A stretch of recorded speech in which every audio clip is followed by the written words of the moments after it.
What if you don't have these restrictions? If you have to create a work of art for yourself, and I mean, then you have more fluidity. You are more Yes. you are freer to do this. I'm interested in how you conjure your images for making new Yes. work without any restrictions. So, what are you thinking about?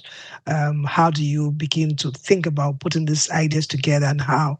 I want you Mm. to tell us about that without the restrictions you talked about earlier. Maybe why I'm saying about limitations and restrictions is because at the moment how I work in my studio, if I don't have any external restrictions, I would say I could be work really, really free. So, and what does that mean? Yes. What does it mean to be absolute free as an artist? And for me, is to it has a lot to do with a self awareness to see how I'm thinking, what I'm thinking, and how do I transfer any kind of uh, thoughts and during the working process. So if just for example, if I just making a simple line on the paper, is already I know it's maybe be freed from any kind of thoughts, but why am I able to draw a line? This is because I know how to write. Yes, and this is already the first thing. I cannot say I'm absolutely free.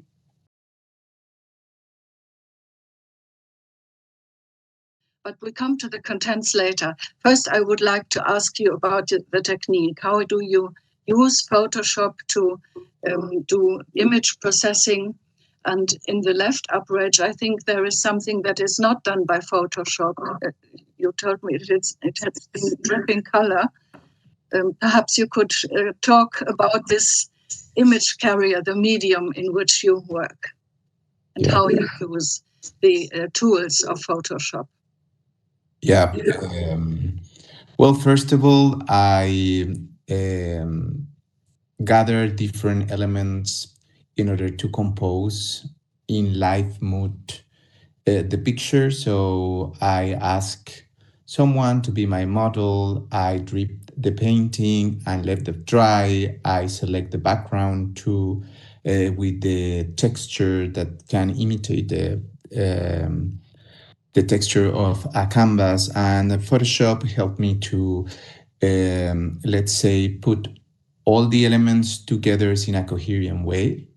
I think like when I received the image that I have to reply,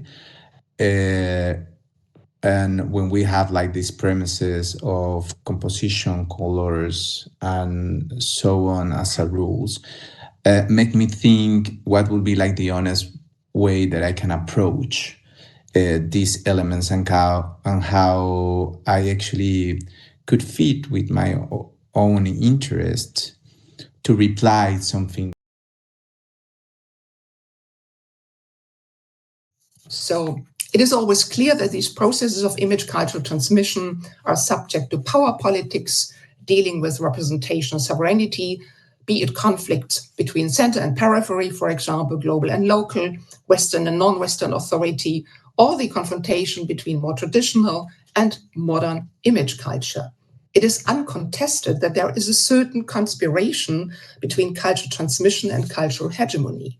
Transmission might slip away into mistranslation and, at the worst, run into the tyranny of representation, thus revealing the missionary spirit of transmissions and also indicating, as seen here, the stereotypes as its determination. So now I would forward to Javier, who will now explain the role or the production of his image in the image chain. And so afterwards, then we will have an open discussion about that. So please, Javier. Well, this is maybe, well, I come from sculpture, and it was fun for me to work with the images. It's something that I have been doing for a while, but myself, I come from a background that has much more to do with materials and sculpture. I believe mostly I work with sculpture, and this was one early approach to the work with images. This is well, at an art space. I had this exhibition, and in the place where I was meant to install my work, I just found that there was this spider web up in the. This is almost reaching the ceiling, right next to a pillar that was there in the room. So I got the number 4 in the second row, the first one. That was the one that was sent to me. And of course, the question for me was then, okay, is this...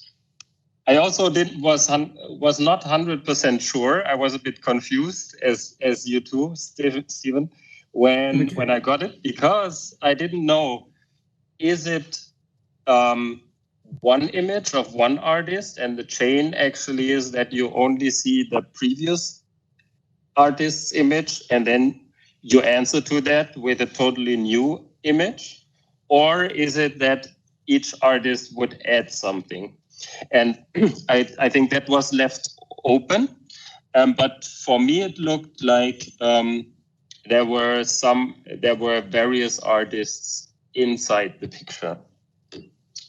And I thought that's interesting, because if you make then the first artistic decision is then, okay, so I want to bring something into it, but then I need to erase something, something from someone else. And that's a very interesting, because I usually, it makes something, right? So the,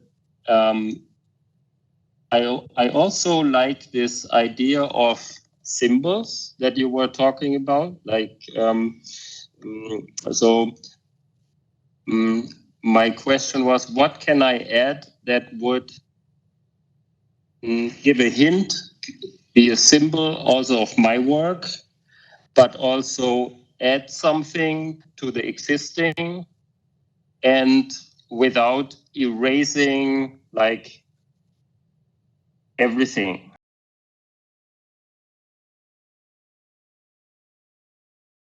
Jan Felix's artwork is centered around the visual depiction on time and space, and exploring the various forms and limitations of perception and the potential for making images.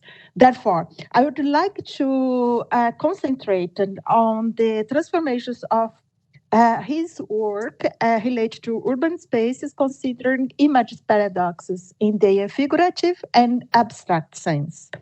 But painterly process, it's something where basically you are facing blank support, and it's about this coordination of your imagination or evoking images, which includes also memory, recollection, and hence time enters subjective as well as social time, by which I mean time, shared time, may it be historical or time which we sort of objectively calculate with just a conventional method of time measuring.